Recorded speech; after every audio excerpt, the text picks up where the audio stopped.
Fela, the musical Fela, the full Broadway show, I saw 7 years ago, probably now, and I loved it, which is no small statement because I don't really do Broadway and I don't really like musicals.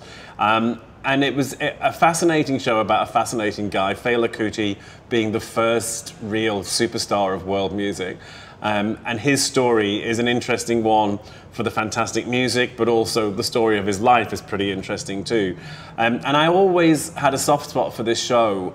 The whole premise is it's set around a Fela Kuti concert in his venue, the Shrine Auditorium in Nigeria, which led me to the pretty obvious conclusion that a concert version of this show was a really, really obvious idea. It was a conversation that had taken place some years ago, and I went back to them last year with the idea again. And the stumbling block had always been, if you turned this into a show that was about the music and that was more of a concert, how did you tell Fela Kuti's story?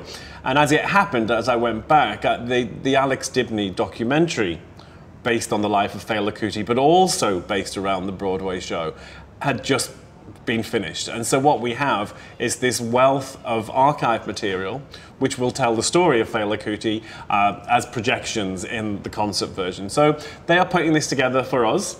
This will be, as far as I'm aware, the only time this will ever be seen in Australia. It's certainly the first time it will ever be seen, period.